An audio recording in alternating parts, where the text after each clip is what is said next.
রাতের সময় মোবাইল চার্জে দিয়ে ঘুমিয়ে পড়া কতটা বিপজ্জনক, আর আমাদের জিন্সের পকেটের ভিতর এই রকম ছোট পকেট কেন থাকে, ওষুধের এই মাঝখানের লাইনটি রাখার উদ্দেশ্যটা কি, কেন এবার রিচার্জ 28 দিনের হয় 29 বা 30 দিনের হয় না কেন, জানার জন্য দেখতে থাকুন এই ছোট্ট ভিডিওটি।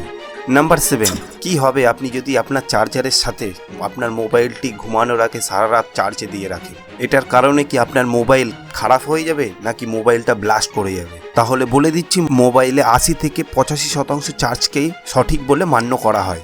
সারা রাত মোবাইলটিকে চার্জে দিয়ে ফেলে রাখলে মোবাইলের ব্যাটারি খুব দ্রুতই খারাপ হয়ে যাওয়ার সম্ভাবনা থাকে।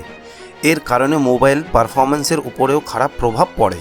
আর মোবাইলকে সবসময় অরিজিনাল চার্জারের সাথেই চার্জ করা উচিত। নাম্বার 6, বেশিরভাগ হয়তো আপনি জিন্স পরাটাকে স্বাচ্ছন্দ্য বোধ করেন। আজকাল ট্রেন্ডটাও জিন্সেরই চলছে, কিন্তু এটি কি আপনি কখনো লক্ষ্য করেছেন যে জিন্সের এই ছোট্ট পকেটটির কাজ কি? আপনি হয়তো বলবেন এই ছোট্ট পকেটটি হয়তো ওই আমাদের খুচরো কয়েন রাখার জন্য দেয়া হয়েছে।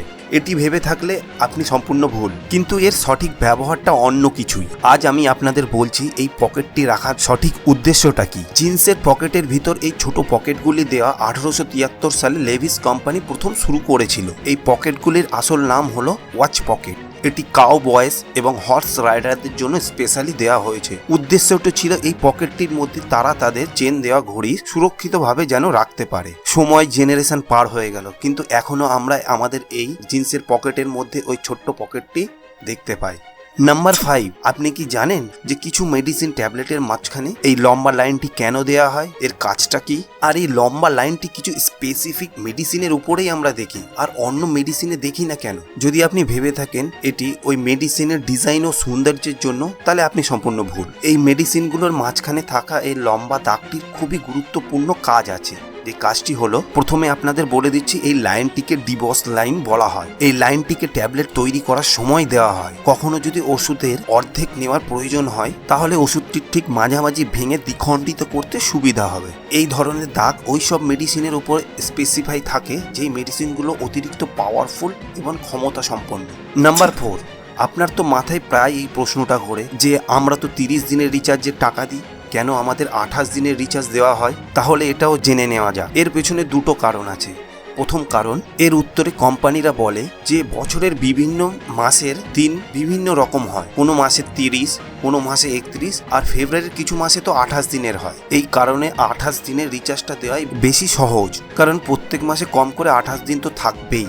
দ্বিতীয়, যেটা মনে হয় আমার সঠিক কারণ, যদি একটি ইউজার 30 দিনের রিচার্জ পায়, তাহলে সে মাত্র বছরে 12টি রিচার্জ করবে। আর এই রিচার্জটি 28 দিনের হওয়ার কারণে একই ইউজার 13 বার বছরে রিচার্জ করবে, যার কারণে কোম্পানির বেশি মুনাফা হয়। এই কারণেই আমাদের 30 দিনের রিচার্জের টাকা দেওয়া সত্ত্বেও আমাদের 28 দিনের রিচার্জ মেলে। নাম্বার 3, আপনি কি চিন্তা করেছেন কত সরকার এলো আর চলে গেল, কিন্তু সিগারেট এত হানিকারক হওয়ার সত্ত্বেও কেন সিগারেটের ওপর ব্যান লাগানো হচ্ছে না? এর একমাত্র কারণ, সিগারেট কোম্পানি একাই ভারত সরকারের জন্য 35,000 কোটি টাকা উৎপন্ন করে, আর সম্পূর্ণ তাম্বাকু ইন্ডাস্ট্রি 11 লক্ষ কোটি টাকা উৎপন্ন করে, যেটা TCS এর ভ্যালুয়েশন থেকেও অনেক বেশি। একটি রিপোর্ট অনুসারে যদি ভারত সরকার সিগারেটের ওপর ব্যান লাগায়, তাহলে 10 কোটি ভারতীয় সিগারেট পাওয়ার জন্য ব্ল্যাক মার্কেটে লাইন দেবে, যার কারণে কোম্পানির তো লস হবেই, তার সাথে সরকারেরও। এই কারণে সরকার এই কোম্পানিগুলোর ওপর ব্যান লাগায় না। নাম্বার 2, যদি আপনি সিঙ্গাপুর যান, সেখানে গিয়ে আপনি ফ্রিতেও কোকোকোলা পেতে পারেন। হ্যাঁ, বিনা পয়সায়। সিঙ্গাপুরে হাগমি নামে ওয়েন্ডিং মেশিন থাকে। যদি আপনার কোকোকোলা খেতে ইচ্ছা হয় এবং আপনার কাছে পয়সা নেই, শুধু আপনি এই মেশিনটিকে একবার হাগ করতে হবে, তাহলেই আপনি ফ্রিতে কোকোকোলা পেয়ে যাবেন। এর পেছনে কোম্পানির একটাই উদ্দেশ্য, ব্র্যান্ডটিকে সাধারণ মানুষের সাথে ইমোশনের সাথে জুড়ে দেওয়া আর প্রমোশন করা। নাম্বার 1, কি আপনি কি জানেন ল্যাম্বরগিনির মতো দামি কার কেন তাদের বিজ্ঞাপন টিভির মধ্যে দেয় না? কারণ তারা জানে যেই ব্যক্তির এই গাড়িটি নেওয়ার মতো ক্ষমতা আছে, ওনার কাছে এত ফালতু সময় নেই যে উনি টিভির সামনে গিয়ে বসবে।